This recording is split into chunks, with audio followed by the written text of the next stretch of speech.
তুমি যে স্বপ্ন দেখেছো এটা তোমার একার স্বপ্ন নয়, আর এটা স্বপ্ন নয়, এটা হলো বাস্তব। তাম পৃথিবীর সমস্ত মানুষের জন্য এইটাই হলো বাস্তবতা। তোমার পেছনে যে বাঘ দৌড়াচ্ছিল এটা বাঘ নয়, এটা হচ্ছে হযরতে আজরাইল আলাইহিস সালাম। প্রত্যেকটি মানুষের পেছনে ঘুরছে, সময় এলি তার জান কবজ হয়ে যাবে। মৃত্যু কোনো গাল নয়, খোদাও নয়। এই জীবনের মোহে আমরা পড়ে গিয়েছি, জীবনের মোহে পড়ে গিয়েছি। এক লোক স্বপ্নে দেখছে তাকে বাঘ তাড়াচ্ছে, বাঘের তাড়া খাইয়া দৌড়াতে দৌড়াতে সে গাছের মাথায় গিয়ে উঠেছে। গাছের মাথায় উঠে একটা ডাল ধরে ঝুলে পড়েছে। এমন সময় সে লক্ষ্য করলো বাঘটা এসে গাছের গোড়ায় দাঁড়ায় আছে। ডালটা যে নিচে ঝুলে পড়েছে তার নিচে দেখছে বিরাট কুয়া, সেই কুয়ার ভিতরে বড় এক অজগর হা করে আছে। এমন সময় কানে কুটকাট করে আওয়াজ আসে, কিসের আওয়াজ? তাকিয়ে দেখে যে ডালটা তার অবলম্বন, সেই ডালের গোড়া একটা সাদা ইঁদুর আর একটা কালো ইঁদুর ডালের গোড়াটা কেটে দিচ্ছে। কারণ বিপদটা খুব কম না বেশি? জনমের বিপদ না? গাছ বাইয়া যদি নিচে নামে তো খাবে কিসে?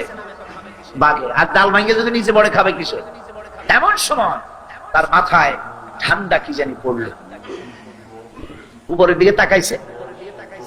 উপরে তাকালে সাধারণত মানুষের মুখ হা হয়ে যায়, আর যদি দাঁত না থাকে তাহলে জানলা খোলা গাড়ির মতো হয়ে যায়। উপরের দিকে তাকাইছে, মুখটা হা হয়ে গেছে। আর অমনি উপরে ছিল মধুর চাক, সেখান থেকে ফোটা ফোটা মধু পড়তেছিল, সে মধু চাটতেছিল। এমন সময় তার ঘুম ভেঙে গেল। এক বুজুর্গ ব্যক্তির কাছে গিয়ে বলছে, হুজুর এই রকমের একটা মারাত্মক স্বপ্ন দেখেছি, অর্থ কি কিছুই বুঝলাম। আল্লাহর বান্দা বুজুর্গ ব্যক্তি বলছেন, তুমি যে স্বপ্ন দেখেছো এটা তোমার একার স্বপ্ন নয়, আর এটা স্বপ্ন নয়, এটা হলো বাস্তব। তাম পৃথিবীর সমস্ত মানুষের জন্য এইটাই হলো বাস্তবতা। তোমার পেছনে যে বাঘ দৌড়াচ্ছিল এটা বাঘ নয়, এটা হচ্ছে হযরতে আজরাইল আলাইহিস সালাম। প্রত্যেকটি মানুষের পেছনে ঘুরছে, সময় এলি তার জান কবজ হয়ে যাবে। তুমি যে ডালটা ধরে ঝুলেছিলে ওই ডালটি হচ্ছে তোমার হায়াত। আর ডালের গোড়া কাটতে ছিল সাদা ইঁদুর আর কালো ইঁদুর। সাদা ইঁদুর হলো দিনের প্রতীক, কালো ইঁদুর হচ্ছে রাতের প্রতীক। দিন আর রাত তোমার হায়াতের রশিগাছা কুটকুট করে আস্তে আস্তে করে কেটে দিতেছে। আর নিচে যে কুয়া ছিল সাপ আ করে আছে, এটা হলো তোমার কবর। এর মধ্যে তুমি যে মাথার উপরে ঠান্ডা কি পড়লো, উপরে হাত করলে মুখের ভিতরে মধু পড়লো, সেই মধু চাটতে চাটতে কবরের সাপের বিপদের কথা ভুলেছো, বাঘের বিপদের কথা ভুলেছো, ডাল ভেঙে পড়বে সে বিপদ ভুলেছো। এই মধু হচ্ছে তোমার সুন্দরী স্ত্রী, এই মধু হলো দুনিয়া, এই মধু গাড়ি, এই মধু বাড়ি, এই মধু ক্ষমতা, এই মধু প্রতিপত্তি, এই মধু হচ্ছে তোমার ব্যবসা বাণিজ্য। দুনিয়ার মোহে তোমাকে এত বড় বিপদ থেকে তোমাকে ভুলাই দিয়েছে মানুষ। এই দুনিয়াটাকে ভুলাই রেখেছে। আল্লাহ পাক মানুষকে সতর্ক করে দিচ্ছেন, ওয়াল আসরি ইন্নাল ইনসানা লাফি খুসর। আল্লাহ পাক বলেন, আমি এতগুলি কসম করে বলছি, ইন্নাল ইনসানা লাফি খুসর, নিঃসন্দেহে অবশ্যই মানুষের জীবন ক্ষতিগ্রস্ত। মানুষের জীবন কি ক্ষতিগ্রস্ত? কে বলতেছেন কথা? আল্লাহ পাক। লক্ষ্য করো, আগে তো আল্লাহ পাক কসম করলেন কতগুলা, তারপরে আবার বলছেন ইন্না, নিঃসন্দেহে, নিশ্চয়ই। এরপরে আবার লাফি, ফির আগে যে লাম লাগানো হয়েছে এটা হচ্ছে লামে তাকিদ। অবশ্যই মানুষের জীবন কি জোরে কর ক্ষতিগ্রস্ত। কে বলতেছেন? আমরা আল্লাহ রাব্বুল আলামিন তার কথার গুরুত্ব বুঝতে পারি নাই, সাধারণ মানুষেরা বুঝতে পারে নাই। সেজন্য মানুষের জীবনের সফলতার বিফলতার মাপকাঠি হলো মানুষ মনে করে বাড়ি করেছি, গাড়ি করেছি, ক্ষমতায় গিয়েছি, আমার জীবন সফল হয়ে গেছে। আসল জীবনের সফলতার বিফলতা এর মানদণ্ড হচ্ছে ঈমান। এর মানদণ্ড কি? ঈমান আছে। নবী বলুন, আমি তোমাদের মতো মানুষ, আমার উপরে ওহী আসে, ইন্নামা আনা বাশারুম মিসলুকুম, তোমাদের মতো মানুষ। একটু ভালো করে বিষয়টা বোঝেন। আরো বলেছি আমি, আজকে আবার স্মরণ করায় দেই। আল্লাহ শিখাই দিচ্ছেন, বলুন আমি তোমাদের মতো মানুষ, ফেরেশতা নই, জিন নই, আমার কাছে ওহী আসে। পার্থক্য এখানে। তবে আরো পার্থক্য আছে, সেটা হচ্ছে আমরা হচ্ছি সাধারণ মানুষ, নবীরা হচ্ছেন অসাধারণ মানুষ। সুবহানাল্লাহ। আমরা হচ্ছে মানব, রাসূল আল্লাহর পয়গম্বর হচ্ছেন মহামানব। কথা বুঝে আসছে? তার মানে হলো আমরা সাধারণ মানুষ। সাধারণ মানুষেরা গুনাহ করতে পারে, ভুল করতে পারে, সব রকমের গুনাহ করতে পারে। নবীরা কোনো গুনাহ করতে পারেন না। আল্লাহ পাক তাদের দিয়ে গুনাহ করান না। আল্লাহ পাক ফেরেশতা দিয়ে, আপন কুদরত দিয়ে নবীদেরকে হেফাজত করেন। সুবহানাল্লাহ। সুতরাং এই কথা বিশ্বাস করতে হবে, সমস্ত নবীরা হচ্ছেন মানুষ।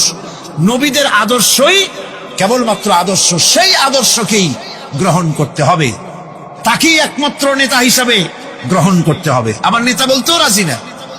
মুশকিল কি এক জায়গায়? কয় যে নেতা বলা যাবে না। কেন? কয় যে ওই যে মানুষেরা বলে, স্লোগান দেয়, আমার নেতা, তোমার নেতা, অমুক তমুক, হেন তেন। তো এগুলির সাথে নবীরে মিশানো এটা ঠিক না। আচ্ছা, নবীরে নেতা কব না, কবটা কি? নবী কি হয় নেতা হবে, না হয় অনুসারী হবে, এর বাইরে তো কিছুই নাই। হয় ইমাম, না হয় মুক্তাদি। বাইরে কি? বাইরে তো নাই কিছু। সুতরাং নবীকে মুক্তাদি হবে, নবীকে অনুসারী হবে? নিশ্চয়ই হাজার বার নবী হচ্ছেন ইমাম, নবী হচ্ছেন নেতা। আমরা যখন আরবিতে বলি, ওনারা নিজেরাও আরবিতে বলেন, তখন কোনো আপত্তি হয় না। আল্লাহুম্মা সাল্লি আলা সাইয়্যিদিনা মুহাম্মদ। সাইয়্যিদিনা মানে হচ্ছে আমাদের লিডার, আমাদের নেতা। সাইয়্যিদিনা যখন বলে তখন আপত্তি করে না, কিন্তু আমাদের নেতা বললেই আপত্তি করেন। বাংলা ভাষা, বাংলাদেশি মানুষ হইয়া বাংলা ভাষার প্রতি গভীর জ্ঞান দেখলে দুঃখই হয়। বন্ধুগণ, মনে রাখতে হবে, নবী হচ্ছেন মাসুম, বেগুনাহ এবং নেতা। আর মুহাম্মদ সাল্লাল্লাহু আলাইহি ওয়াসাল্লাম হচ্ছেন বিশ্ব নেতা, এটা কোনো সন্দেহ নাই। এই নবীর অনুসরণ করতে হবে। সিদ্দিকিন হচ্ছে সত্যকে যারা উদার, উন্মুক্ত, অকুণ্ঠ চিত্তে, দ্বিধাহীন ভাবে যারা গ্রহণ করেছে, এর বিপরীত যারা করেই নাই, তারাই হচ্ছেন সিদ্দিকিন।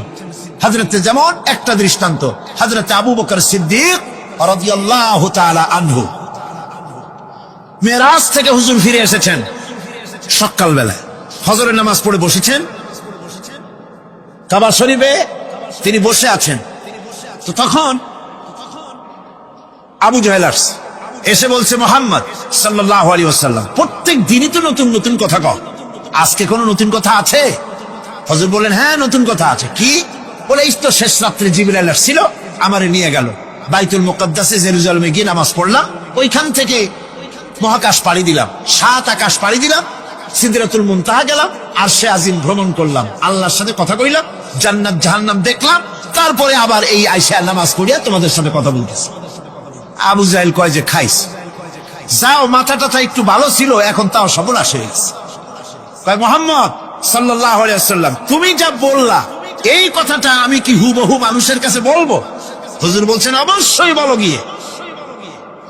আবু জাহেল চিন্তা করলো, দিস ইজ দ্য মোমেন্ট, এটাই হলো আসল সুযোগ পেয়ে গেছে মানুষকে বিভ্রান্ত করার জন্য। সবার আগে ছুটে চললো হযরতে আবু বকর রাদিয়াল্লাহু তাআলা আনহুর বাড়িতে, যে বলছেন, আবু বকর শুনেছো? বলে, কি?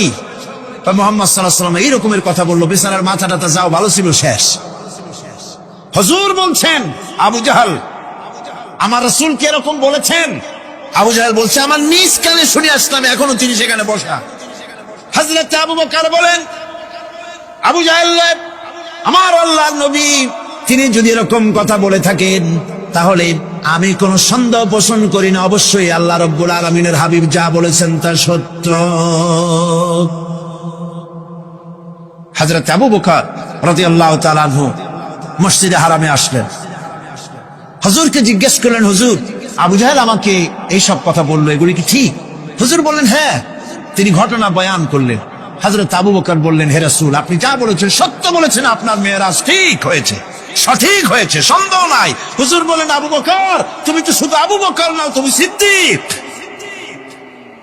সত্যকে যারা অকুণ্ঠ চিত্তে, অকুণ্ঠ চিত্তে, দ্বিধাহীন ভাবে যারা সত্যের সামনে মাথা নত করেছে, গ্রহণ করে নিয়েছে, দ্বিমত পোষণ করে নাই, কোন রকমের দুষ্ট বুদ্ধির আশ্রয় গ্রহণ করেনি, উল্টা পাল্টা করেনি, এই সমস্ত মানুষেরই হলো সিদ্দিক। আর এদের দলকেই সিদ্দিকিন বলা হয়। তাহলে নবীয়িন সিদ্দিকিন, এনারা হচ্ছেন নেয়ামত প্রাপ্ত। 3 নম্বরে হচ্ছে শাহাদা, সত্যকে যারা যারা সত্যের সাক্ষী দিয়েছে, সত্যের সাক্ষ্যদাতা। সত্য হচ্ছে ইসলাম। সত্য কি? ইসলাম। সত্য হচ্ছে আল্লাহ, সত্য হচ্ছে নবী, সত্য হচ্ছে কোরআন, সত্য হচ্ছে হাদিস। এই মহাসত্যকে যারা স্বীকৃতি দিয়েছে, নিজেদের কথা দিয়ে, কাজ দিয়ে, ধন দিয়ে, সম্পদ দিয়ে, এমনকি নিজের জীবনটা এই রাস্তায় বিলিয়ে দিয়ে মহাসত্যের চিরস্থায়ী সাক্ষী দিয়ে দুনিয়া থেকে যারা বিদায় হলেন, ওনারা হচ্ছেন শহীদ। আজ রাস্তাঘাটে শহীদ হয়, যার তার নামের আগে শহীদ বসায় দেয়। শহীদ এত সোজা জিনিস নয়। আল্লাহর রাস্তায়, ধর্মের জন্য, ইসলামের জন্য, আল্লাহর জন্য, কোরআনের জন্য, রাসূলের জন্য যারা জীবন দেন, তারাই হচ্ছে শহীদ। এই শহীদদের মর্যাদা আল্লাহ রাব্বুল আলামিন এত বেশি মর্যাদা দান করেছেন। শহীদদের মর্যাদা আল্লাহ পাক দিয়েছেন, কিয়ামতের দিন শহীদদের কোনো বিচার করা হবে না। আল্লাহ রাব্বুল আলামিন শহীদদেরকে বিনা বিচারে জান্নাত দিয়ে দিবেন। শহীদের বিশাল মর্যাদা, বিরাট মর্যাদা। এই শহীদ শাহাদাতের তামান্না প্রত্যেক মুসলমানের ভিতরে থাকতে হবে। হুজুর বলেছেন, শহীদি মওতের যন্ত্রণা পিঁপড়ায় কাটার যন্ত্রণার চাইতে বেশি কিছু নয়। শাহাদাত হচ্ছে এপারে মওত আর ওপারে আল্লাহর সঙ্গে দেখা হয়ে যাবে। শহীদি মওত হচ্ছে আল্লাহর সঙ্গে দেখা করার একটা সেতু বন্ধন, একটি সেতু, একটি ব্রিজ, একটা পুল, একটা সাঁকো। এপারে দুনিয়া, ওপারে আল্লাহ পাকের সঙ্গে দেখা হবে। সুবহানাল্লাহ। ভাইরা, ইসলামের জন্য যারা জীবন দিলেন, যারা শাহাদাত বরণ করলেন, তারা জাতির সম্মানের পাত্র। সেই সম্মান, সেই মর্যাদা আল্লাহ রাব্বুল আলামিন শহীদদের প্রদান করেছেন। হযরত আব্দুল্লাহ জুলবাজাদাইন, যার কথা বুখারীতে লেখা হয়েছে, সুবহানাল্লাহ কোন যুবক মানুষ ইসলাম কবুল করেছেন। ইসলাম কবুল করতে গিয়ে বাড়ি ঘর, জায়গা জমি কিছুই ছিল না। ছোট্ট অবস্থায় বাবা মারা গেছে, চাচার ঘরে লালিত পালিত হচ্ছিলেন। এরপরে রাসূলের প্রতি ঈমান আনবেন, চাচার ভয়তে পারেন না। হুজুর হিজরত করলেন। আব্দুল্লাহ, তার নাম ছিল আব্দুল উজ্জা। তিনি চলে গেলেন চাচার কাছে। চাচা গো, মুহাম্মদ সাল্লাল্লাহু আলাইহি ওয়াসাল্লাম আল্লাহর নবী, ব্যাপারে তোমার মত কি? তিনি বলেন, আমারও তো তাই মনে হয়। যদি তাই মনে হয়, তার উপর ঈমান আনবেন কিনা? চাচা বলে, না, কখনো ঈমান আনবো না। ভাতিজা বলতেছেন, চাচাজি, বছরের পর বছর ধরে অপেক্ষা করতেছিলাম, আমি আপনার অধীনে আছি বলে ইসলাম কবুল করতে পারি নাই। আমার ইচ্ছা ছিল আপনি আগে করবেন, তারপরে আপনাকে দেখা দেখি আমি করব। কিন্তু আপনি যখন ইসলাম কবুল করলেন না, আর করবেন না বলে যখন ঘোষণা দিলেন, আপনাকে উপস্থিত রেখে আমি ঘোষণা দিলাম, লা ইলাহা ইল্লাল্লাহু মুহাম্মাদুর রাসূলুল্লাহ। চাচা বলছে, ভাতিজা, এর পরিণাম জানো? কয় না, জানি না। এর পরিণাম হচ্ছে তুমি আমার বাড়িতে থাকো, আমার বাড়ি ছাড়তে হবে। বললেন, রাজি আছি। উট, ছাগল, ভেড়া, ঘোড়া যা দিছি ছাড়তে হবে। বলছে, রাজি আছি। চাচা বলছে, শুধু তাই নয়, পরনে যে লুঙ্গি আছে, গায়ে যে জামা আছে, তামার পয়সার লুঙ্গি জামা ছাড়তে হবে। ভাতিজা বলছে, ইমানের জন্য যা চাও সব ছাড়িয়ে দেব। জামা লুঙ্গি খুলে ফেলে দিয়ে দিলেন। হাদিস। তিনি চলে গেলেন মায়ের কাছে ওই অবস্থায়। মা এই যুবক ছেলেকে উলঙ্গ অবস্থায় দেখে 2 হাত দিয়ে নিজের চোখ চেপে ধরেছেন। বাবা, তোমার এই অবস্থা কেন? ছেলে বলছেন, মা, ঈমান আনার কারণে আমার এই অবস্থা হয়েছে। মা বলে, বাবারে, কি চাও আমার কাছে? আব্দুল উজ্জা বলছে, মা, কিচ্ছু চাই না, একটুখানি কাপড় আমারে দাও, আমি বিশ্ব নবী মুহাম্মদ সাল্লাল্লাহু আলাইহি ওয়াসাল্লামের খেদমতে যেতে চাই। মায়ের কাছে পুরানা কম্বল ছিল, কম্বলটা তিনি দিয়ে দিলেন হযরতে। এখনো তো সে মুসলমান হয়নি। ওই কম্বলটা ছিঁড়ে নিয়ে 2 টুকরা করে কম্বলটা পরলেন, আদাটা তাতে করে হাঁটু ঢাকে না, আর একটা কোন রকম গায়ে দিলেন। এরপরে হেঁটে হেঁটে কষ্ট করে মদিনায় চলে গেলেন। মসজিদে নববীর ভিতরে ঢুকে দরজার কাছে বসা বিশ্বনবী জনাবে মুহাম্মদ রাসূলুল্লাহ সাল্লাল্লাহু আলাইহি ওয়াসাল্লাম মসজিদে নববীতে, যুবক, হাঁটুর উপরে কাপড়, মাথার চুল উস্কো খুস্কো চেহারা, ক্ষুধার্ত চেহারা। হুজুর জিজ্ঞেস করছেন তুমি কে? তিনি বললেন আমার নাম আব্দুল উজ্জা। তোমার এই অবস্থা কেন? তিনি বললেন হুজুর ঈমান আনার জন্য বাড়ি ঘর জায়গা জমিন উট বাছুর সব হারাইছি, এমনকি পরনের লুঙ্গিও আমারে দেয় নাই, মার কম্বলটা ছিঁড়ে এনেছি। নবীজি আসহাবে সুফফার ভিতরেই তাকে বসতে দিলেন, তাকে থাকতে দিলেন, আর বললেন তারে কোরআন শরীফ শিখাবা। আব্দুল উজ্জাকে হুজুর বললেন তোমার নাম উজ্জা নয়, তোমার নাম আব্দুল্লাহ। হাদিস শরীফে এসেছে আল্লাহর কাছে 2টা নাম বেশি প্রিয়, একটা হচ্ছে আব্দুল্লাহ আর একটা হচ্ছে আব্দুর রহমান। মুসলমান হলেন। এরপরে আসহাবে সুফফার মধ্যে বসে আছেন, কোরআন শরীফ জোরে জোরে তেলাওয়াত করেন। আসহাবে সুফফা রাসূলের কাছে নালিশ করলেন, অভিযোগ করলেন, হুজুর এই আব্দুল্লাহর কোরআন শরীফ এত জোরে পড়ে, তার চিল্লানির জ্বালায় আমরা বিশ্রাম করতে পারি না। নবীজি বললেন সাহাবীরা আব্দুল্লাহকে বেশি করে চিল্লাইতে দাও, বাধা দিও না, কারণ তার ঈমান বড় দামের ঈমান হয়েছে, ঈমান আনতে গিয়ে কিছু আনতে পারে নাই, তাকে বাধা দিও না, প্রাণ ভরে চিল্লাইতে দাও, জোরে জোরে পড়তে দাও। ইতিমধ্যে তাবুকের যুদ্ধের রণদামামা বেজে উঠেছে। রোমান সৈন্যরা হুজুরের সঙ্গে যুদ্ধ করবে, জিহাদ করবে, ইসলামকে পরাজিত করার জন্য তারা আক্রমণের প্রস্তুতি নিল। নবীজি রোমানদের সঙ্গে লড়াই হবে বলে সাহাবায়ে কেরামদের কাছে সাহায্য চাইলেন, যার কাছে যা আছে অস্ত্রপাতি জমা করো, টাকা দাও, পয়সা দাও। সবাই মিলে দিতে লাগলেন। দিতে দিতে মহিলারা গলার হার, নাকের ফুল, কানের দুল হুজুরের সামনে স্তূপ হয়ে গেছে, টাকা কড়ি সোনা দানা সব শুদ্ধ। হুজুর বলছেন সাহাবীরা সবাই তো সব জিনিস দিলে, আমার আবু বকররে দেখি না কেন? হযরত আবু বকর রাদিয়াল্লাহু তাআলা আনহু একটা পিলারের আড়ালে দালালি ছিলেন। হুজুরের ডাক শুনে তিনি আসলেন, হাতে ছোট্ট একটা থলি, চোখে পানি। থলিটা হুজুরের হাতে তুলে দিলেন। হুজুর থলি ছাড়লেন, দেখা গেল কয়েকটা দিরহাম আর কয়েক কেজি গম, আর কিছু নাই। হুজুর তাকালেন, দেখছেন আবু বকর রাদিয়াল্লাহু তাআলা আনহুর চোখের পানিতে দাড়ি ভিজে ভিজে পড়তেছে। হুজুর বললেন আমার সাহাবীরা আজ তোমরা সকলে মিলে যে দান করেছো, সেই দানের তুলনায় আবু বকর যে দান করেছে আল্লাহ রাব্বুল আলামিনের কাছে তা বেশি মূল্য হয়েছে। মনের মধ্যে অনেকের প্রশ্ন জাগলো, কেমন করে তা হলো? আমরা এত এত দিলাম। হুজুর জিজ্ঞেস করলেন, ও সাহাবী তুমি কত দিয়েছো, বাড়ি কত আছে? তিনি বললেন এত দিছি, এত আছে। তুমি কত দিয়েছো, কত রেখে এসেছো? প্রত্যেকে এরকম বলল। হযরতে ওসমান, হযরতে ওমর, হযরতে আলী রিদওয়ানুল্লাহ তাআলা আলাইহিম আজমাইন তারাও বললেন অর্ধেক এনেছি, অর্ধেক থুই আসছি, 2 ভাগ এনেছি, 1 ভাগ রেখে আসছি। সব শেষে নবীজি হযরত আবু বকর রাদিয়াল্লাহু তাআলা আনহুকে প্রশ্ন করলেন, আবু বকর তুমি কি এনেছো আর বাড়ি কি রেখে এসেছো? হযরত আবু বকর বলেন, ইয়া রাসূলুল্লাহ, ইয়া হাবিবাল্লাহ, আমার বাড়িতে জাগতিক সম্পদ বলতে যা বুঝায় সবটুকু এনে নবীজির কদম মোবারকে দান করে দিয়েছি। আবু বকরের ঘরে এখন আল্লাহ আর তার রাসূল ছাড়া কোনো জিনিস বাকি নাই, যা ছিল সব এনেছি।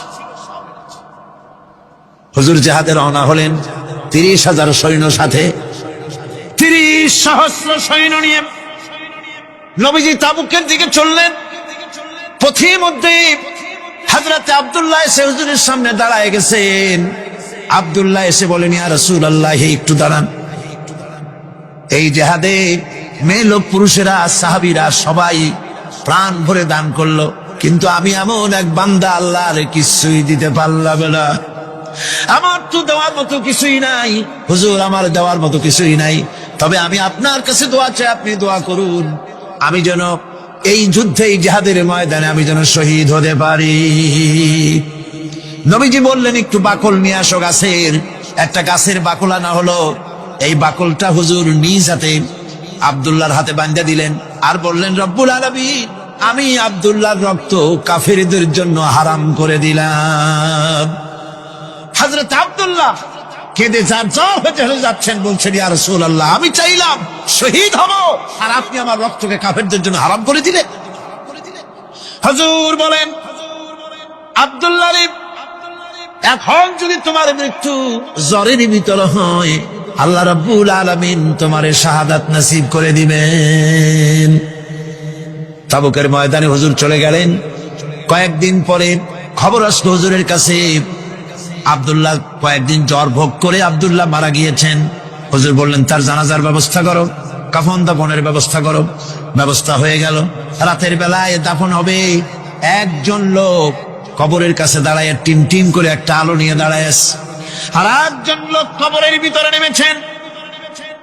দুই ব্যক্তি লাশ দুই হাতে উঁচু করে নিয়ে আসতেছেন কবরের কাছে।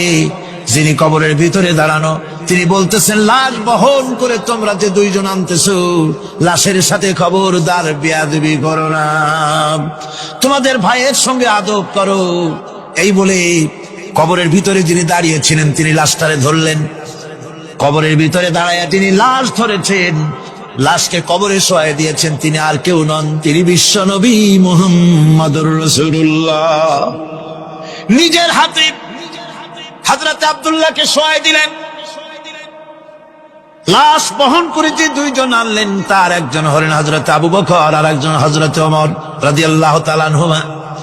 আর আলো নিয়ে যিনি দাঁড়িয়েছেন, টিম টিম করে জ্বলতেছেন, তিনি হযরত বেলাল।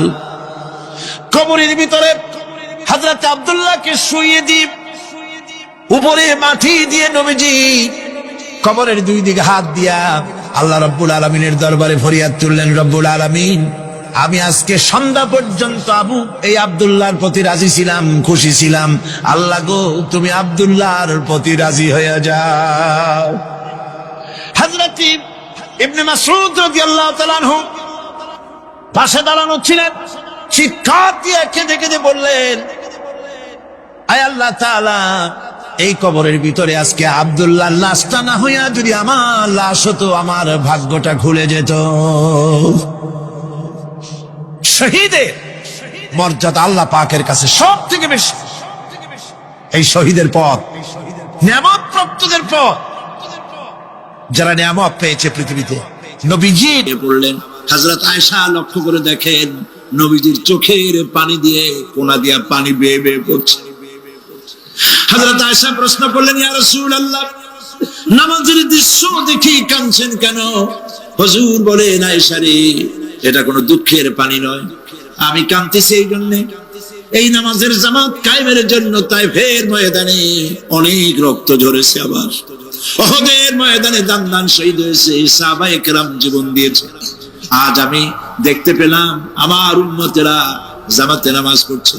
আমার ধারণা হলো ভবিষ্যতে কিয়ামত পর্যন্ত আমার উম্মতেরা এইভাবে জামাত বন্দী হয়ে নামাজ আদায় করবে। নবীজি আমার ব্যবসায় বললেন, মসজিদে নববী থেকে আজ আর কেউ বাড়ি যায় না, সবাই কান্দে। আজ রাত বোধহয় নবীজি কাটাবেন না। মেয়েরা কাঁদতেছে, সাহাবায়ে কেরাম কাঁদতেছেন, আজওয়াজে মুতাহারাত তারা কাঁদতেছে। নবীজির আবার হুঁশ হলো, তাকায় দেখেন ঘরের মধ্যে কান্নাকাটি, মসজিদে নববীতে কান্নাকাটি। সব থেকে বেশি কাঁদতেছেন মা ফাতেমা। নবীজি হযরত ফাতেমার কান্না দেখে ইশারা করলেন, কাছে আয়। হযরত ফাতেমা রাসূলের কাছে গেলেন। নবীজি কানে কানে কি যেন বললেন, কান্নাটা বন্ধ হয়ে গেল। হযরত আয়েশা জিজ্ঞেস করলেন, মা, তোমার আব্বা তোমার কানে কি বললো আর কান্না বন্ধ হয়ে গেল? হযরত ফাতেমা বলে, আম্মাজি, আমার আব্বা আমাকে বললেন, মা ফাতিমা, তোমার কান্না আমার বরদাস্ত হয় না, কেঁদো না, আমি মৃত্যুর পরে সকলের আগে তোমার সাথে আমার দেখা হয়ে যাবে। হযরত ফাতেমা বলছেন, আম্মাজি, আমি বুঝতে পেরেছি আমার আব্বার এই কথার অর্থ কি। নবীজির ইন্তেকালের পরে আত্মীয় স্বজনের মধ্যে সবার আগে আমার মৃত্যু হবে, আর আমার পিতার সাথে আমি মিলিত হতে পারবো। আর যখন শেষ হয়ে এলো, নবীজির হুঁশ হয়েছে, তাকায় দেখেন হযরত জিবরাইল দাঁড়ানো। হযরত জিবরাইল নবীজির চেহারা মোবারকের দিকে তাকায় বলেন, আসসালামু আলাইকা ইয়া রাসূলুল্লাহ। আল্লাহ আপনাকে সালাম বলেছেন, আর আল্লাহ পাক জানতে চেয়েছেন আপনার মুখে আপনি কেমন আছেন। আল্লাহ জানেন আপনার অবস্থা কি, তারপরেও আপনার মুখে শুনতে চেয়েছেন আপনি কেমন আছেন। নবীজি বলছেন, জিবরাইল বড় কষ্টে আছি, বড়ই যন্ত্রণা, বড়ই কষ্ট। হযরত জিবরাইল বলছেন, ইয়া রাসূলুল্লাহ, আজকে এক নতুন ফেরেশতা আমি সাথে করে নিয়ে এসেছি। এই ফেরেশতা পৃথিবীর কোন নবী অথবা কোন মানুষের কাছে যাওয়ার জন্য অনুমতি চায় না, আজ আপনার কাছে অনুমতি ভিক্ষা চায় কাছে আসার জন্য। ওই ফেরেশতার নাম হচ্ছে মালাকুল মউত। হযরত মালাকুল মউত বলেন, ইয়া রাসূলুল্লাহ, এই পৃথিবীতে আদম আলাইহিস সালাম থেকে নিয়ে পর্যন্ত কোন মানুষের জান কবজের জন্য আমার অনুমতি চাওয়া লাগে নাই, আর কোনোদিন লাগবে না। আজ আমি আসার সময় আল্লাহ বলেছেন আপনার জান কবজের জন্য আমি যেন আপনার কাছে অনুমতি ভিক্ষা চাই। নবীজি বলছেন, আমি যদি অনুমতি না দেই তো কি হবে? হযরত মালাকুল মউত বলছেন, ইয়া রাসূলুল্লাহ, অনুমতি যদি না দেন আমি ফেরত চলে যাব। আমাকে সেভাবেই বলা হয়েছে। হযরত জিবরাইল বলেন, ইয়া রাসূলুল্লাহ, আল্লাহ রাব্বুল আলামিন আপনার দিদারের ইন্তজার করতেছেন।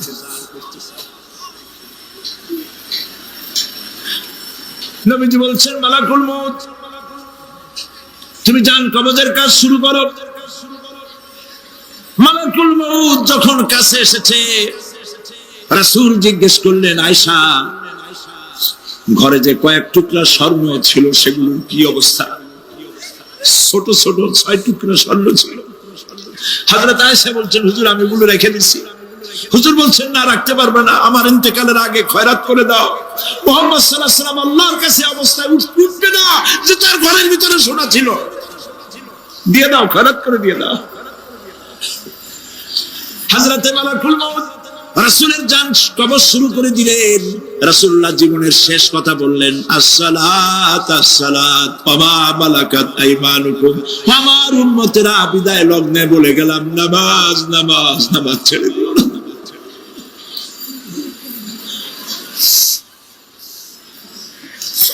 প্রিয় ভাইরা, নবী করিম সাল্লাল্লাহু আলাইহি ওয়াসাল্লাম জীবনের শেষ কথা বলে গেছেন নামাজ।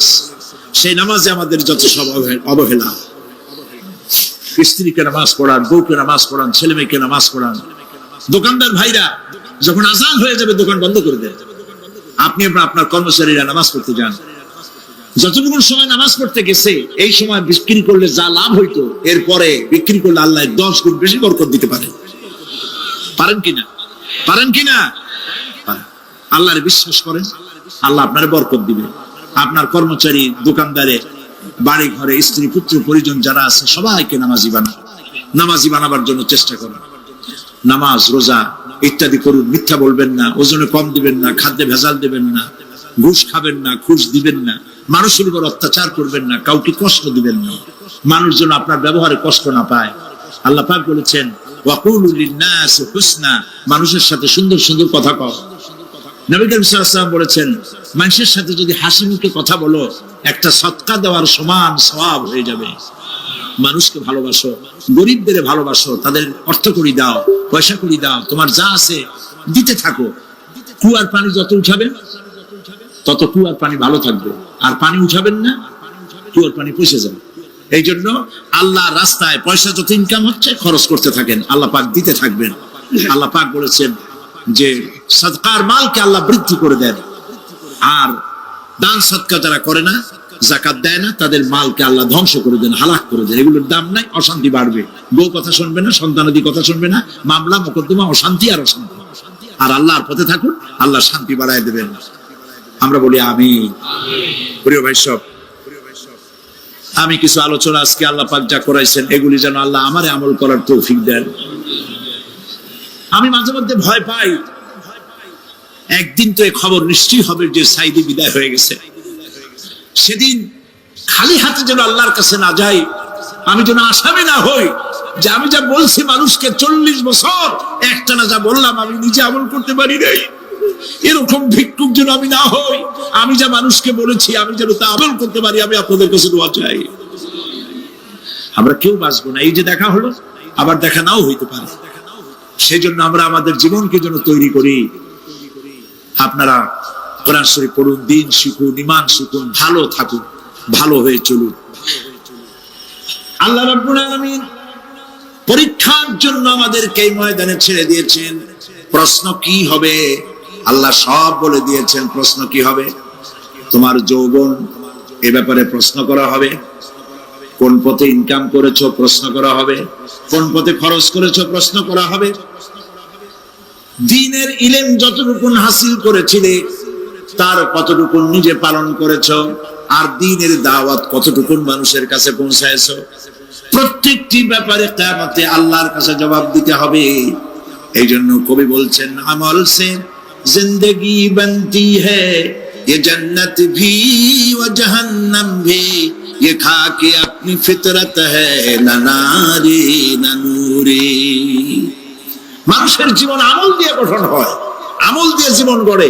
নইলে এই মাটির তৈরি দেহ জান্নাত আর জাহান্নামের কিছু দিয়ে তৈরি হয় না। আপনি ইচ্ছে করলে দেহটাকে জাহান্নামের জন্য উপযোগী করতে পারেন, ইচ্ছে করলে এই দেহটাকে জান্নাতের জন্য উপযোগী করতে পারেন। এটি আপনার ইখতিয়ারে আল্লাহ দিয়েছে, আপনাকে বাধ্য করা হয় নাই যে সেজদা না দিলে ফেরেশতা এসে ঘাড়ের উপরে পিটাবে, সুদ ঘুষ সেনা করলে পরে ঠ্যাং পিটায় ভেঙে দেওয়া হবে না। আপনি বাধ্য নন।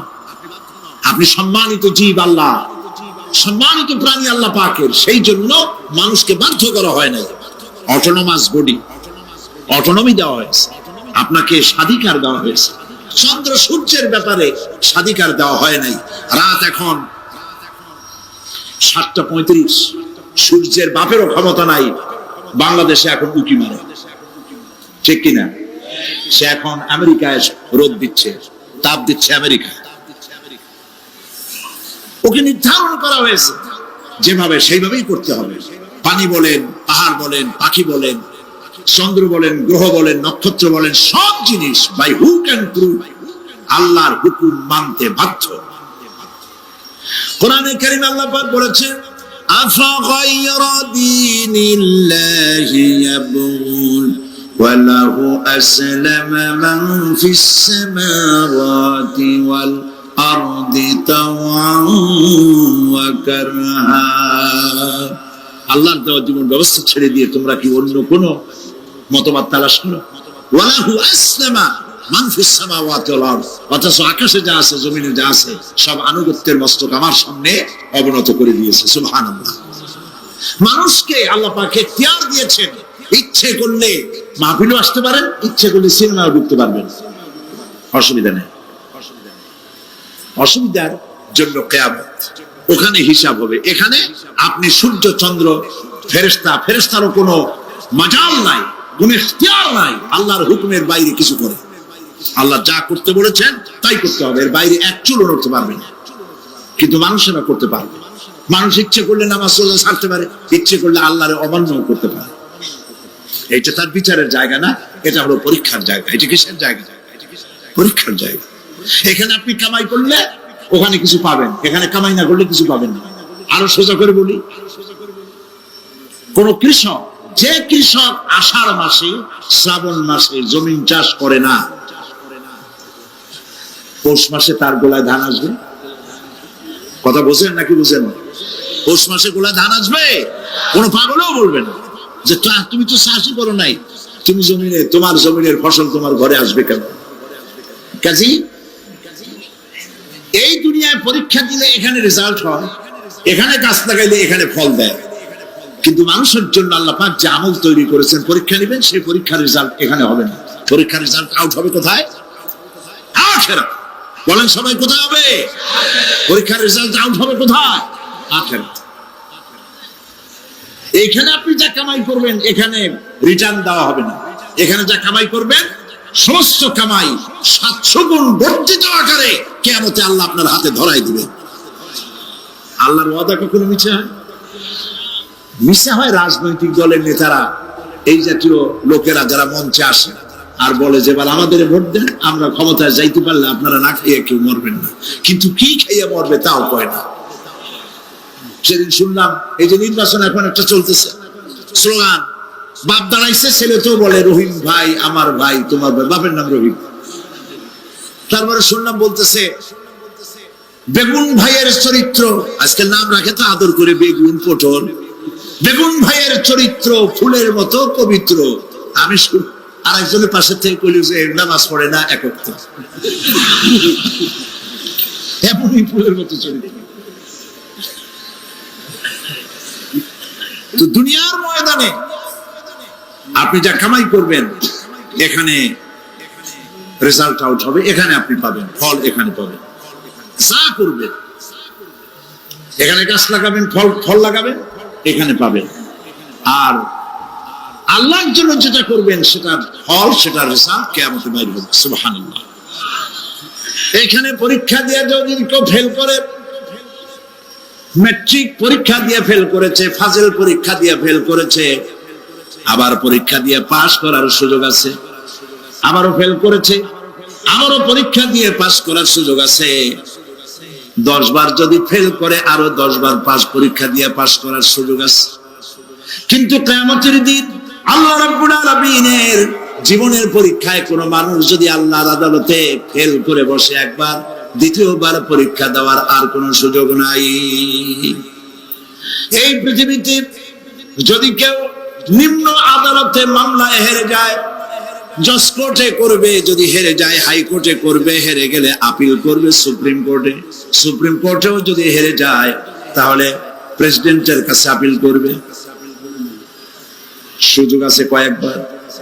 কিন্তু কিয়ামতের দিন জীবনের আদালতে কোন মানুষ যদি একবার ফেল করে বসে, জীবনের মামলায় যদি একবার হেরে যায়, দ্বিতীয়বার আপিল করার আর কোনো জায়গা নাই। সে আখিরাতে রেজাল্ট আউট হবে। আমরা সব মরে যাব, আমরা সব কি হব?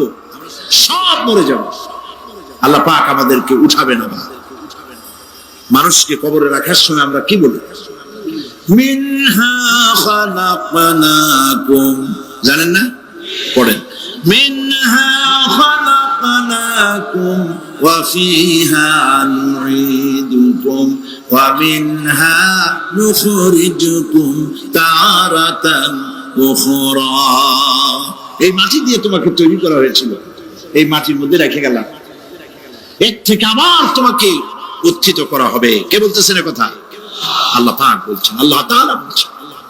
কি নিষ্ঠুর এই পৃথিবী! ভেবে দেখেছেন কি একবারও কি ভেবে দেখেছেন এই পৃথিবী কত নিষ্ঠুর? এই সন্তান সন্ততি সব একটি মোহ, একটি মায়া, একটি মহব্বত, একটি প্রতারণা। যে বইয়ের জন্য হারাম ইনকাম করেছেন, যে সন্তানদের জন্য হারাম ইনকাম করেছেন, জান দিলেন, রক্ত দিলেন, জীবন দিলেন, সারা রাত কষ্ট করেছেন, দৌড়দৌড়ি করেছেন, যখন মরে গেলেন যে বাচ্চাটা আপনি করে না দিলে কলিজা ঠান্ডা হয় না, সেই বাচ্চা বলবে, মাকে বলবে, মা বাপের লাশ যে রুমে আছে আমার সেখানে নিও না, আমার ভয় করে। ঠিক কিনা? স্ত্রীও আরো 2-1 লোক না হলে লাশের ঘরে থাকতে পারবে না, তারও ভয় করবে। থাকলে বড় জোর মা থাকতে পারে, বাপ থাকতে পারে। যাকে বিবাহ করার পর অনেক সন্তান আছে, মা বাপকে চোখে দেখতে পারে না, বড় কথা মতো মায়ের সাথে কথা বলা বন্ধ করে দেয়। হয়তো কুমিল্লা এরকম নাও থাকতে পারে। বৌদ্ধ নালিশ করছে, মায়ের সাথে কথা বলে, আবার বলে এই বুড়িটা মরে না কেন? নাউযুবিল্লাহ, নাউযুবিল্লাহ। বুড়িটারে মরার কথা বলতেছো তুমি? তোমার ছোট্টবেলায় যখন তোমার টাইফয়েড হয়েছিল, অসুখ করেছিল, গরিব বাবা, বাড়িতে ল্যাপ নাই, খাতা নাই, তোষক নাই, সেই জায়গায় মা তার কাপড় বিছায় দিয়া বুকের উপরে নিজের শরীরের উষ্ণতা দিয়া বাঁচায় রাখার চেষ্টা করেছে, নিজে না খেয়ে খাওয়াইছে, অসুখ সারে না। মা ওই মুমূর্ষু বাচ্চার সেরানে তার মাথার কাছে বসে তাহাজ্জুদের নামাজ পড়ে কোরআন শরীফ তেলাওয়াত করে, চোখ দিয়া পানি পড়ে আর বলতে থাকে, রব্বুল আলামিন আমার জীবনটারে দিয়ে আমার কলিজার টুকরা সন্তানটারে বাঁচাইয়া দাও। যেই মা নিজের জীবন দিয়া সন্তান বাঁচাইতে চাইলো, সেই সন্তান আজকে বউ পাইয়া মাকে ভুলে যায়, মায়ের সাথে খারাপ ব্যবহার করে। আল্লাহ রাব্বুল আলামিন বলেছেন, মা বাবার সঙ্গে খারাপ ব্যবহার করো না, ভালোবাসায় কথা বলো। ওয়াকুল লাহুমা কাওলান কারীমা, সম্মান সূচক কথা বলো। মা বাবার জন্য দোয়া করো আমার কাছে। কে বলতেছে? আল্লাহ তাআলা বলছেন দোয়া করো আমার কাছে এই ভাষায়, রব্বিরহামহুমা কামা রাব্বায়ানি সগীরা। পড়েন সবাই, রব্বিরহামহুমা কামা রাব্বায়ানি সগীরা। আয় আমার রব, আমার মা বাপ যেমনে ছোটবেলায় আমাকে অত্যন্ত যত্ন করে লালন পালন করেছে, আল্লাহ তাআলা তুমি দয়া করে আমার মা বাপকে তোমার রহমতের করে লালন পালন করো। সুবহানাল্লাহ। প্রত্যেক নামাজের পর সকলে এই দোয়া পড়বেন, মনে থাকবে? মনে থাকবে? প্রিয় ভাই সব, সেই কিয়ামতের মাসে আমাদেরকে উঠতে হবে, আল্লাহর দরবারে উঠতে হবে। সেই সময় আমাদেরকে কেউ উপকার করবে না। يوم لا ينفع مال ولا بنون, সম্পদ আর সন্তান সন্ততি কোনো কাজে লাগবে না। মা তার সন্তানকে চিনবে না, সন্তান তার মাকে চিনবে না, বাপ তার সন্তান। দেখেন না ফুর্তি, এই যে 1 জানুয়ারি রাত 12টার সময় আমার ঘুম ভেঙে গেল, এই যেখানে আমি ছিলাম। বিকট আওয়াজ, আমি মনে করলাম পাশের বাড়ি বুঝি ডাকাত পড়ছে। পরে বাড়িওয়ালা আমাকে বললেন যে ডাকাত না, বোধহয় এই নিউ ইয়ার সেলিব্রেট হচ্ছে, নতুন বৎসর উদযাপন হচ্ছে বোমা দিয়ে, শহরবাসীর আরামের ঘুম হারাম করে এগুলি করা হচ্ছে। এ তো গেল 1 জানুয়ারি। আর যখন আমাদের নিজেরটা যখন আসে, অর্থাৎ 1 বৈশাখ, তখন দেখছেন অবস্থা 1 বৈশাখে। এবছর আমাদের দেশে 1 বৈশাখে ঢাকায় যে দৃশ্য আমি টিভির মধ্যে দেখলাম, তাতে আমার মনে হয়নি যে 12 কোটি মুসলমানের দেশে রাজধানীতে এই দৃশ্য হচ্ছে। আমার মনে হচ্ছিল এটা বুঝি কলকাতা অথবা অন্য কোন শহর হবে।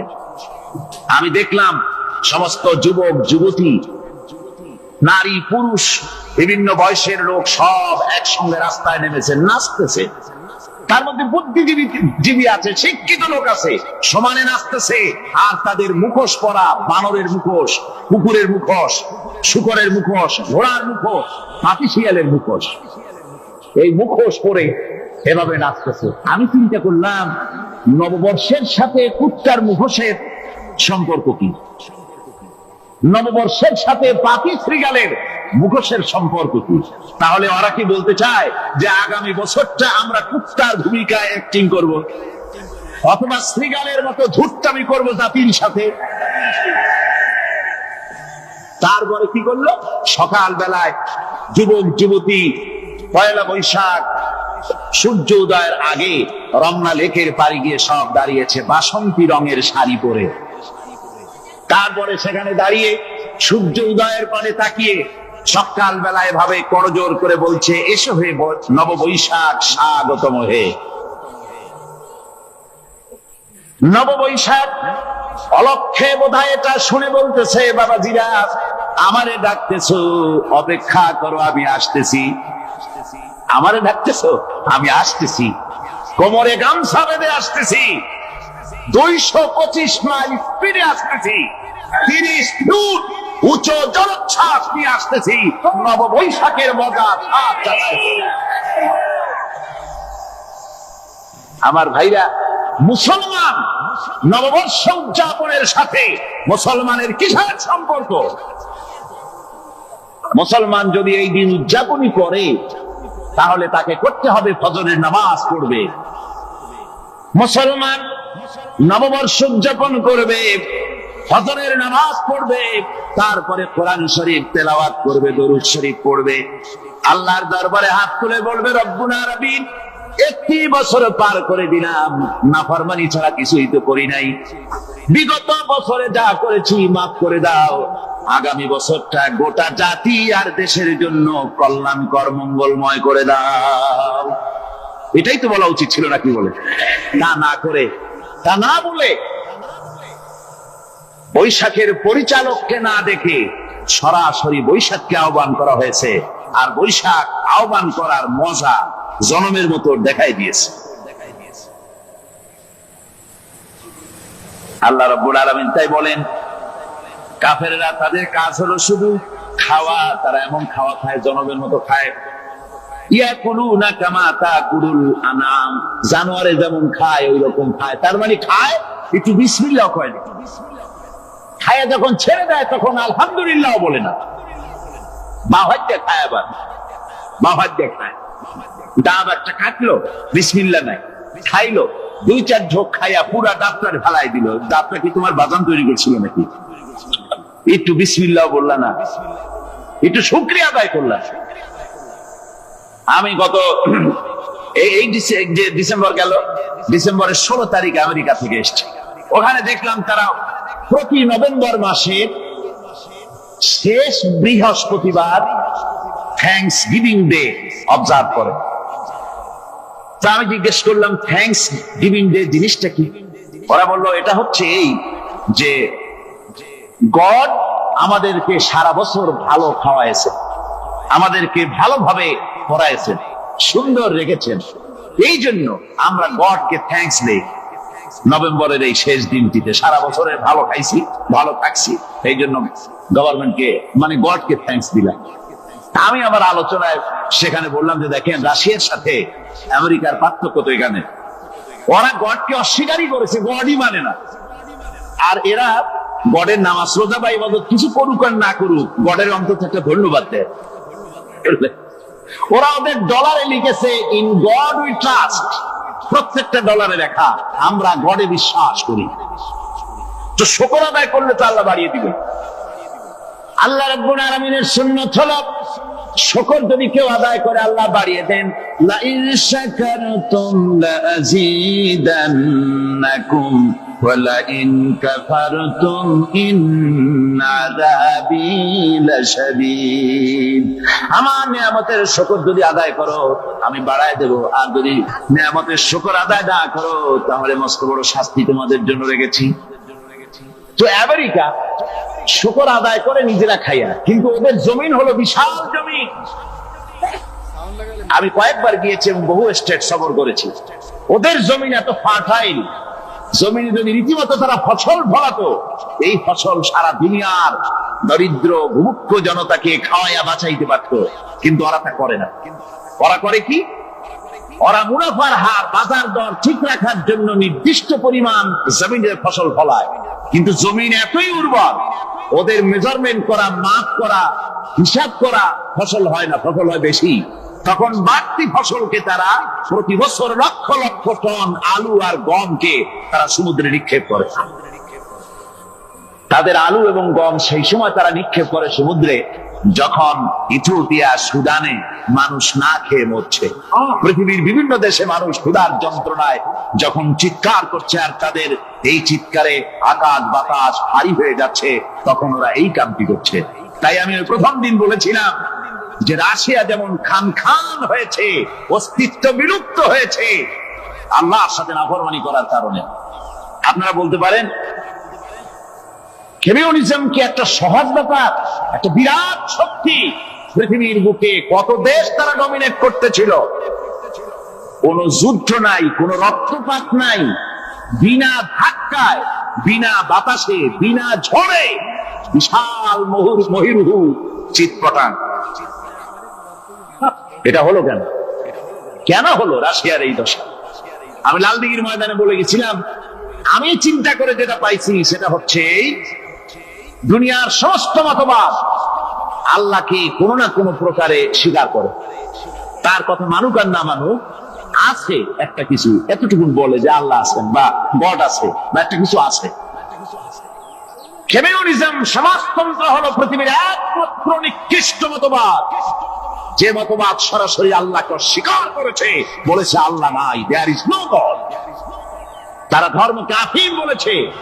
আল্লাহ পাক তাই কোন যুদ্ধ ছাড়া, কোন মারামারি ছাড়া, কোন রক্তপাত ছাড়া এই বিশাল শক্তিকে উৎকারে উড়িয়ে দিলেন, তুলার মতো হয়ে, গোটা রাশিয়া তুলার মতো হয়ে, পেঁজা তুলা, ঘোনা তুলার মতো হয়ে সব উড়ে চলে গিয়েছে, অস্তিত্ব বিলুপ্ত হয়ে গিয়েছে। কিন্তু আমাদের দেশের খুচরা কমিউনিস্টরা এখনো স্বপ্ন দেখে। ওই যে কালকে বলেছি, তারা বলে কলমের খোসা এটা এখনো নষ্ট করা যাবে না, এটা এখনো চালু করা হবে, এখনো চীনে আছে, এখনো কিউবায় আছে। ওই কিউবা থেকে, চীন থেকে ফিদেল কাস্ট্রোর একটু আওয়াজ শোনে, চীন থেকে মিস্টার ব্যাং নাকি জানি না, ব্যাং এর আওয়াজ শোনে, আর তাই মনে করে এ বুঝি সমাজতন্ত্রের বিজয়ের গান। না, চীন থেকে আর কিউবা থেকে যে আওয়াজ আজকে উঠতেছে, এই আওয়াজ সমাজতন্ত্রের বিজয়ের আওয়াজ নয়, এটা হলো সমাজতন্ত্রের মরণ যন্ত্রণার গোঙানির আওয়াজ। কাজী এরা দুনিয়ার বুকে শুধু আনন্দ এবং ফুর্তি করে, আল্লাহর হককে, আল্লাহকে চিনতে তারা ব্যর্থ হয়েছে। আল্লাহ রাব্বুল আলামিন বলেন, অবিশ্বাসীদের কৃতকর্ম, তাদের কাজগুলি, তাদের কর্মফল সব নিষ্ফল হয়ে যাবে। ওয়াল্লাযীনা কাফারু আ'মালুহুম কাসারাবিন বিকিআতিন ইয়াহসাবুহুল যামআনু মা। আল্লাহ পাক বলেন, কাফের যারা, অবিশ্বাসী যারা, যারা আমাকে অস্বীকার করেছে, অবিশ্বাস করেছে, তাদের আমলগুলি হলো মরুভূমির মধ্যে মরীচিকার মতো। মরুভূমির মরীচিকা, মানুষ যখন মরুভূমির ভিতর দিয়ে যায়, পানির পিপাসা লাগে, দূরে দেখে পানি চিকচিক করতেছে, আর ওই মরীচিকা যেটাকে সে পানি মনে করেছিল, হাত্তা ইযা জাআহু লাম ইয়াজিদহু শাইআ, যেটাকে সে পানি মনে করে ছুটতেছিল, যখন কাছে গেল, আল্লাহ পাক বলেন কিছুই সেখানে পায় না, শুধু মরীচিকা, বালু আর বালু। এরকম করে যারা আমার দিনকে অস্বীকার করেছে, আমাকে অস্বীকার করেছে, তারা যত ভালো কাজ করুক আর যাই করুক না কেন, তাদের কৃত কর্মগুলি এভাবে সব নিষ্ফল। এ হলো এক কথা।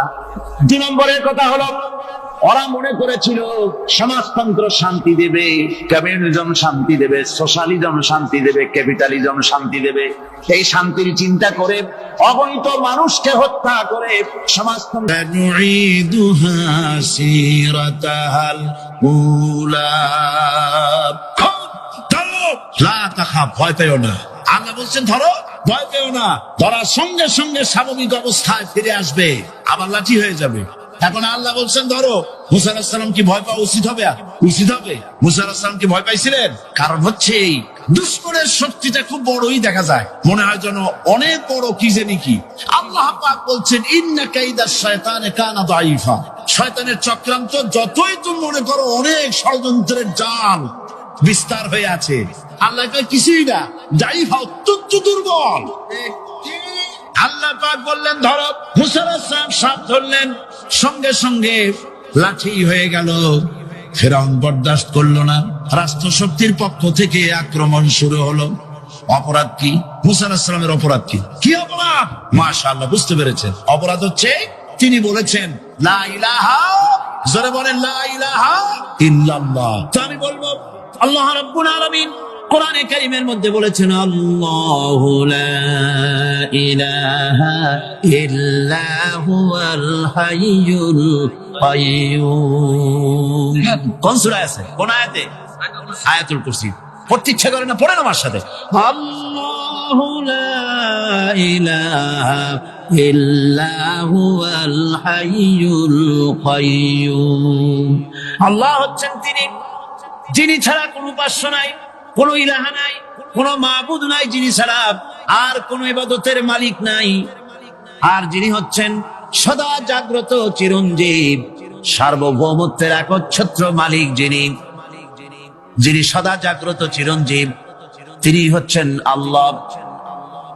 এখন কেউ যদি বলেন আল্লাহ অক্ষর কি, এক একটা অক্ষর বাদ দিয়া দিয়া আল্লাহরে চিনায় দেন, তাও চিনানো যাবে। আল্লাহর প্রথম অক্ষর যদি বাদ দেন কি থাকবে? কোরআনে কারীম বলছে তা দিয়েও বোঝা যাবে। লিল্লাহি মা ফিস সামাওয়াতি ওয়া মা ফিল আরদ। আল্লাহ হচ্ছেন তিনি যার জন্য আকাশ আর জমিন, আকাশ এবং জমিনের একচ্ছত্র মালিক। এর মাঝখানে যা কিছু আছে সব কিছুর মালিকানা যার হাতের মুঠায়, তিনি আমার আল্লাহ। তিনি কে? আল্লাহ। তারপরে যদি বলেন আরেকটা নাম ছেড়ে দেন, আলিফ সাল্লাম একটা নাম ছেড়ে দিলাম, তাহলে কি থাকলো? লাহু থাকলো, দুইটা অক্ষর থাকলো লাহু। এই লাহু দিয়েও আল্লাহ রাব্বুল আলামিনের সিফাতকে, তার গুণকে বোঝা যাবে। লাহু মাকালিদুস সামাওয়াতি ওয়াল আরদ। আল্লাহ পাক বলেন আসমান এবং জমিনের রিজকের চাবিকাঠি আল্লাহ পাকের হাতে, যাকে খুশি তিনি পর্যাপ্ত রিজেক দান করেন। কেউ যদি বলে লামটাও ভাড়া দেন, লামটাও ছেড়ে দেন, দিলাম নাম একটা ছেড়ে, থাকলো কি? একটা অক্ষর থাকলো হু। এই হু দিয়ে আমার আল্লাহরে চেনা যাবে। ওয়া হুয়াল গফুরুল ওয়াদুদুল আরশিল মাজিদ ফাআলুল লিমা ইউরিদ। আমার আল্লাহ হচ্ছেন তিনি যিনি ক্ষমাশীল, যিনি দয়াবান, যিনি বান্দাকে মহব্বত করেন, যিনি হচ্ছেন আরশে আজিমের মালিক, যার তিনি হচ্ছেন সেই মহান সত্তা যিনি যা খুশি তাই খুশি। সুতরাং আল্লাহ হচ্ছেন এমন এক লফজ, এমন এক নাম, এমন এক ইসমে জাত যার কোনো বিকল্প নাই, যা অনুবাদ করে আল্লাহকে স্রষ্টা বললে এটা সারবে না, সৃষ্টিকর্তা বললে সারবে না। আল্লাহ পাকের নামের বিরাট বিশাল ব্যাপক অর্থ রয়েছে। সুতরাং আল্লাহকে আল্লাহই বলতে হবে। আল্লাহকে কি বলতে হবে? আল্লাহ আল্লাহ আল্লাহ। কত মজাই নামে, সুবহানাল্লাহ ওয়া বিহামদিহি, কত মজাই নামে। আল্লাহ রাব্বুল আলামিন বলেন, আমরা শুরু করছি সূরা ফাতিহা। অভিনন্দন পত্র দিচ্ছি, কারে দিচ্ছি? আল্লাহ পাককে দিচ্ছি। সেখানেও ভাষা দিয়ে রব্বুল আলামিন বলেন প্রশংসা করো, আলহামদুলিল্লাহি রাব্বিল আলামিন।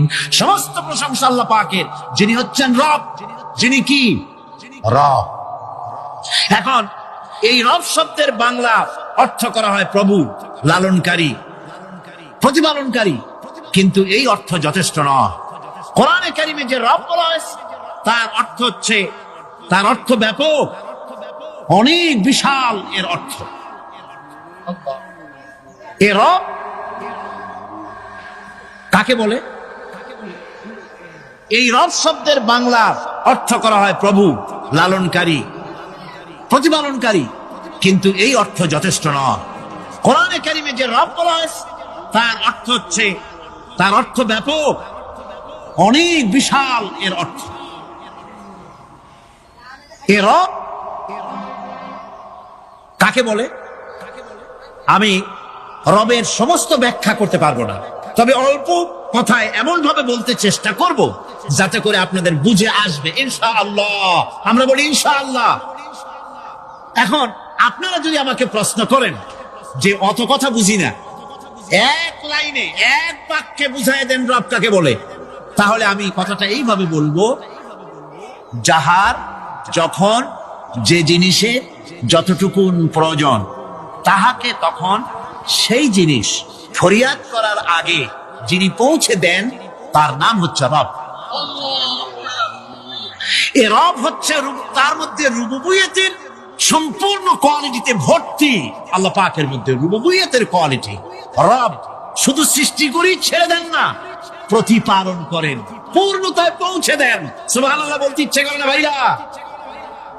দেখেন আল্লাহ রাব্বুল আলামিন এমন রব, বাংলাদেশের কুকুর আর আমেরিকা ইউরোপের শীত প্রধান দেশের কুকুর একরকম নয়।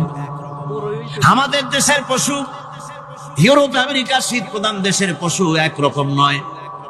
তার কারণ হলো আমাদের দেশে শীত কম, নাতিশীতোষ্ণ অঞ্চলের মধ্যে খানিকটা পড়ে যায়। এখানে পশুদের গায়ে কম পশম থাকলে কোনো অসুবিধা নাই। ভেড়া, ঘোড়া, কুকুর, বন্য প্রাণীকে কেউ তো কম্বল দেয় না, ল্যাপ দেয় না, রাজাই দেয় না, খাতা দেয় না, চাদর দেয় না। আল্লাহ রাব্বুল আলামিন তিনি এমন রব, শীত প্রধান দেশের পশুদের গায়ে পশম দিয়া চিরস্থায়ী কম্বল জড়ায় দিয়েছেন। এটা হচ্ছে রব। প্রতিপালনের পদ্ধতি কি সুন্দর করে তিনি প্রতিপালন করছেন, কি সুন্দর করে তিনি পশু পক্ষীগুলিকে তাদের আহার জোগাড় করছেন, প্রতিপালন করছেন। তিনি রব, মানুষকে সৃষ্টি করেছেন, আমাদেরকে সৃষ্টি করেছেন, সব প্রয়োজন মিটাইছেন, সকল প্রয়োজন মিটিয়েছেন, একটা জিনিস বাদ রাখেন। আমাদের মুখে দাঁতের দরকার ছিল, মায়ের পেট থেকে দাঁত নিয়ে আসিনি। মায়ের পেট থেকে আসার পরে আমাদের খাবারের দরকার ছিল। লক্ষ্য করেন রব কারে বলে, লক্ষ্য করুন। মায়ের পেটের মধ্যে যখন ছিলাম, ওখানে কোনো রোগের জীবাণু ঢুকতে পারে নাই। ফি করারিন মাকিন, একটি সুরক্ষিত জায়গায় আল্লাহ রাব্বুল আলামিন বাচ্চাকে রেখেছেন, যেখানে কোনো সর্দি হবে না, জ্বর হবে না, সর্দি হবে না, ব্রঙ্কাইটিস হবে না, ডায়াবেটিস হবে না, প্রেসার হবে না।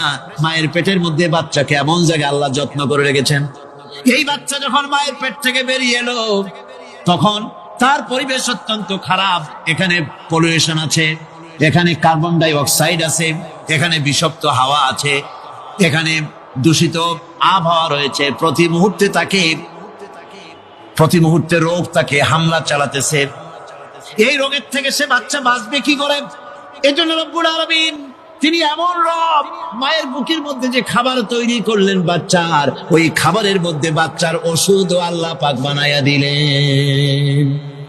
মায়ের বুকের দুধ শুধু দুধ নয়, এটা ওষুধ। সুবহানাল্লাহ। এটা খাদ্য, এটা ওষুধ, এটা ভিটামিন, এটা ক্যালসিয়াম, এটা কার্বোহাইড্রেট, যা দরকার বাচ্চার জন্য সব আল্লাহ মায়ের দুধের মধ্যে দিয়ে দিলেন। যতক্ষণ বাচ্চা পেটে ছিল দুধ ছিল ঘন, যখন বাচ্চা মায়ের পেট থেকে বেরিয়ে এলো দুধটা হয়ে গেল পাতলা। এই পাতলা দুধটা খাবে, ওষুধ আছে এর মধ্যে, ভিটামিন আছে, খাইতে যেন বিস্বাদ না হয় একটু মিষ্টি দিয়ে দিলেন আল্লাহ, যাতে বাচ্চা মুখ ফিরিয়ে না নেয়, সেজন্য খাইতে চায়। তারপরে যখন বাচ্চার হাড্ডি খেতে হবে, মাছ খেতে হবে, গোশত খেতে হবে, দুধের আর দরকার নাই। তার শরীরের ভিতরে রেজিস্ট্যান্স, রোগ প্রতিরোধক শক্তি তৈরি হয়েছে। এখন আরো ভালো খাবার দরকার। আল্লাহ রাব্বুল আলামিন মায়ের দুধকে শুকায় দিলেন, চুষলো আর পাওয়া যাবে না, দুধ শুকায় গেছে। এখন বাইরের খাবার খেতে হবে। আসছিল যখন মুখে দাঁত ছিল না, বাইরে যখন এলো দাঁতের যখন দরকার হলো, কোন আল্লাহর বান্দা কি আল্লাহর কাছে দরখাস্ত করেছেন যে আল্লাহ আমার কয়েকখান দাঁত দাও, দাঁত ছাড়া আমি চাবাই কেমন? এর সবগুলি দাঁত কে সেট করে দিলেন? রব্বুল আলামিন দাঁতগুলিকে সেট করে দিলেন। মুখের মধ্যে দাঁত এসে গেল। আল্লাহ রাব্বুল আলামিন শরীরটাকে সাজিয়ে গুছিয়ে, হিউম্যান বায়োলজি যাকে বলা হয়, এই শরীরকে যে সুন্দর করে আল্লাহ পাক তৈরি করলেন, বলে শেষ করা যাবে না কত সুন্দর করে আল্লাহ পাক বানিয়েছেন। আপনার মাথার ভিতরে সেল তৈরি করা হলো, ব্রেন তৈরি করা হলো। এই ব্রেনটা শুকনা জায়গায় রাখা হয় নাই। শুকনা জায়গার মধ্যে ব্রেনটা যদি থাকতো, নড়াচড়া করে আপনার ব্রেনের যে টেকনোলজি আল্লাহ পাক ইউজ করেছেন সেটা অসুবিধাগ্রস্ত হতো। এই জন্য ক্রিম যেভাবে পানির মধ্যে ভাসা থাকে, পানির মধ্যে ভাসমান ক্রিম, মাখন যেভাবে রাখা হয়, সামান্য পানির মতো করে এর ভিতরে ব্রেনটাকে রাখা হয়েছে। এই ব্রেনের ভিতরে, ব্রেন হচ্ছে পৃথিবীতে কম্পিউটার, আজকের পৃথিবীর শ্রেষ্ঠ আবিষ্কার। কিন্তু মানুষের মাথায় যে কম্পিউটার আল্লাহ পাক দান করেছেন, এই কম্পিউটারের সামনে দুনিয়ার কম্পিউটার এতিম। এবার লন্ডন গিয়েছিলাম, প্রত্যেক বছর 1.5 মাস 2 মাস সময় পাই, কিন্তু আপনারা দোয়া করেছেন এখন পার্লামেন্টে সময় দিতে হয় বেশি।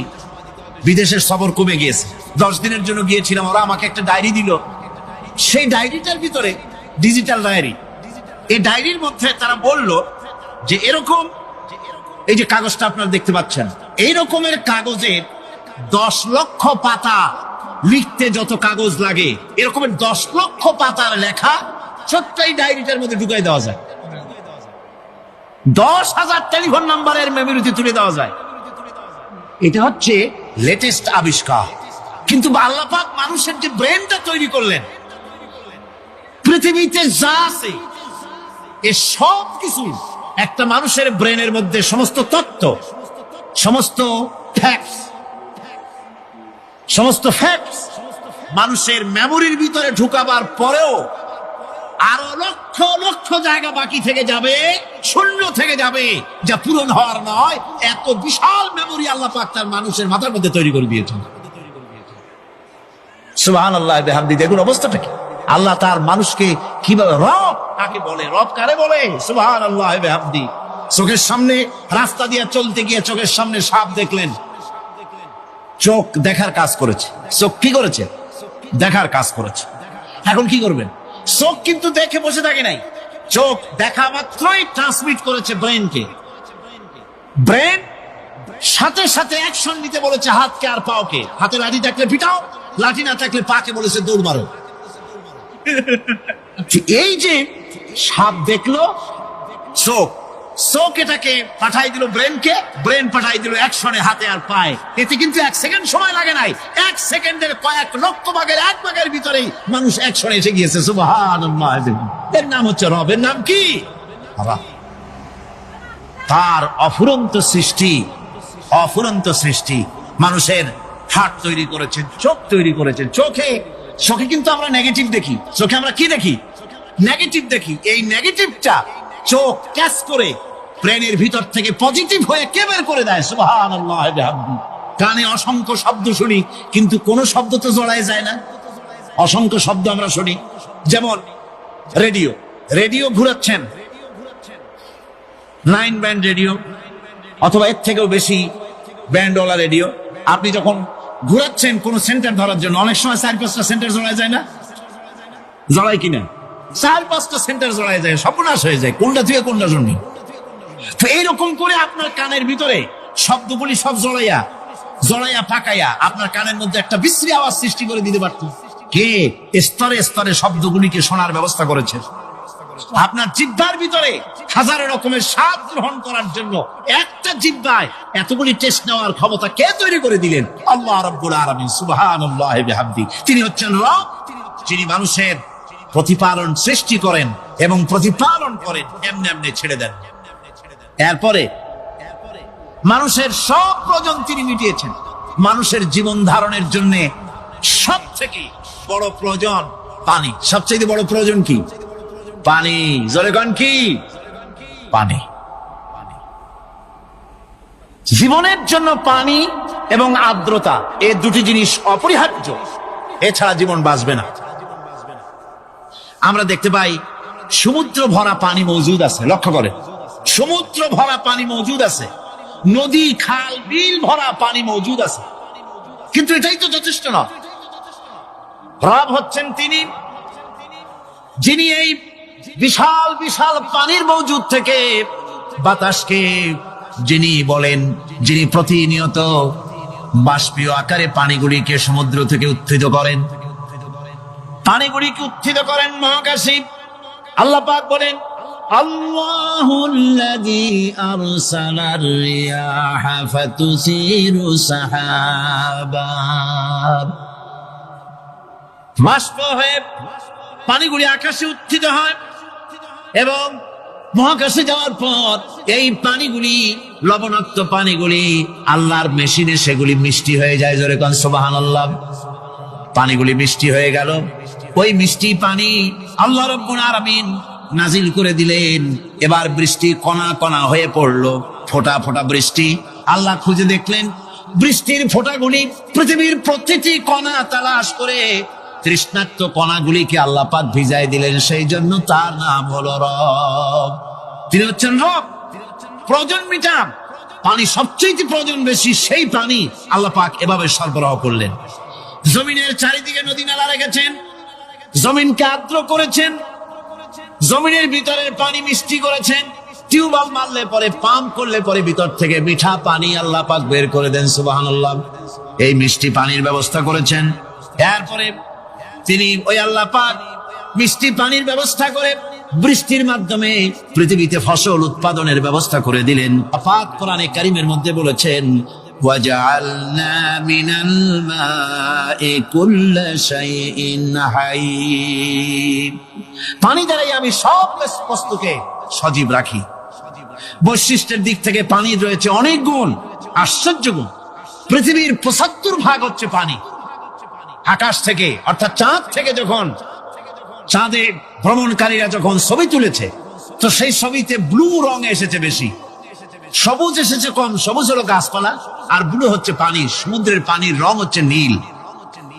মানুষের শরীরের ভিতরে ৬০% পানি, গাছের মধ্যে রয়েছে পানি। পানি ছাড়া পৃথিবীর বাঁচার কোনো পথ নাই। আবার দেখেন, প্রচন্ড শীতের কারণে, ঠান্ডার কারণে যেসব এলাকায় তাপমাত্রা হিমাঙ্কের নিচে এসে যায়, সেই সব দেশে সমুদ্রের পানি আর দরিয়ার পানিগুলি বরফ হয়ে যায়। এই বরফ যখন হতে থাকে, তখন পানি তার নিজের তাপকে নিচের দিকে ছুটতে থাকে। উপরের তাপ বরফ হয়ে যায় ঠান্ডা, আর নিচে তাপ বিচ্ছুরিত করে দিয়ে পানির ভিতরে যত জলজ প্রাণী আছে আর উদ্ভিদ আছে, সবগুলিকে বাঁচায় রাখার ব্যবস্থা আল্লাহ রাব্বুল আলামিন এভাবে করে থাকে। এবার আল্লাহ রাব্বুল আলামিন বলছেন, এই পানি ছাড়া মানুষ বাঁচে না, প্রাণী বাঁচে না। পানি এমন এক জিনিস, এমন এক নিয়ামত আমি দান করলাম। আল্লাহ পাক বলেন, কুল আরাআইতুম ইন আসবাহা মাউকুম গাওরান ফামান ইয়াতিকুম বিমাইন মাইন। বলো দেখি, সবে শুকাইয়া যদি যায় এই জমিনের পানি, তাহলে হেথায় তটনির ধারা কে দিবে সবারে আনি। এই পৃথিবীর নদী নালা খাল বিল, জমিনের আভ্যন্তরীণ দিকে পানিগুলি যদি আমি আল্লাহ রাব্বুল আলামিন শুকায় দেই, তাহলে আমি আল্লাহ ছাড়া এমন কে আছে যে নতুন করে আবার পানির আমদানি করে দিতে পারে? আছে কেউ? আজ পানির শূন্যতা আমাদের দেশে দেখা যাচ্ছে। পানি আস্তে আস্তে কমে যাচ্ছে, আস্তে আস্তে পানি শেষ হয়ে যাচ্ছে। কি কারণে শেষ হচ্ছে এবং কি হলে পানি পাওয়া যাবে পরে বলা যাবে ইনশাআল্লাহ। তো জীবন ধারণের জন্য যেমন পানির প্রয়োজন, জীবন ধারণের জন্য তেমন বাতাসেরও প্রয়োজন। পানি ছাড়া তো কিছু সময় চলতে পারে, পানি এবং খাদ্য ছাড়া কিছু সময় চলতে পারে, কিন্তু বাতাস ছাড়া তো এক মুহূর্ত চলে না, ঠিক কিনা? বুঝেন কিনা কথা? বাতাস ছাড়া এক মুহূর্ত চলতে পারে না। অথচ আল্লাহ রাব্বুল আলামিন এই বাতাস দিয়ে গোটা আকাশকে, শূন্য জায়গাগুলি বাতাস দিয়ে ভরে রেখেছেন, যাতে করে কারো বাতাসের কোনো অসুবিধা না হয়, শ্বাস করতে কোনো কষ্ট না হয়। প্রাণী জগৎকে বাতাস দিয়ে বাঁচিয়ে রাখার জন্য আল্লাহ পাক মহাশূন্যকে এভাবে সব এলাকা বাতাস দিয়ে ভরে রেখেছেন। এই জন্য তার নাম হচ্ছে রব। এটাই হচ্ছে রুবুবিয়তের নমুনা। আমার ভাইয়েরা, আল্লাহ রাব্বুল আলামিন পানি দিলেন, বাতাস দিলেন, খাদ্যের ব্যবস্থা করে দিলেন। শস্য শ্যামল এলাকায় আল্লাহ পাক সব জায়গাগুলিতে শস্য শ্যামল হোক অথবা উষর ধূসর মরুভূমি হোক, সারা পৃথিবী জুড়ে আল্লাহ রাব্বুল আলামিন খাবারের দস্তরখান বিছায় রেখেছেন। ওয়ামা মিন দাব্বাতিন ফিল আরদি ইল্লা আলাল্লাহি রিজকুহা। এই পৃথিবীর বুকে এমন কোন বিচরণশীল জীব নাই যেই জীবের রিজকের দায়িত্ব আমি আল্লাহ আমার নিজ হাতে গ্রহণ করি নাই। জোরে বলেন সুবহানাল্লাহ। সব রিজেক আমি ছড়ায় রেখেছি বিশ্ব জুড়ে সর্বত্র। আল্লাহ পাক বলছেন, ফালইয়ানজুরিল ইনসানু ইলা তাআমিহি আন্না সাবাবনাল মাআ সাব্বা সুম্মা শাকাকনাল আরদা শাক্কা ফাআমবাতনা ফিহা হাব্বা। আল্লাহ পাক বলছেন, মানুষের উচিত নিজ খাদ্যাদির দিকে লক্ষ্য করা, নিজে খাদ্যের দিকে লক্ষ্য করা। যেহেতু এই খাদ্য প্রতিদিন তার সামনে আসে, এদিকে তার লক্ষ্য করা উচিত। আমি প্রথমে জমিনের উপরে পানি বর্ষণ করি, পরে জমিনকে দীর্ণ বিদীর্ণ করি, এরপরে জমিনের ভিতরে উর্বরা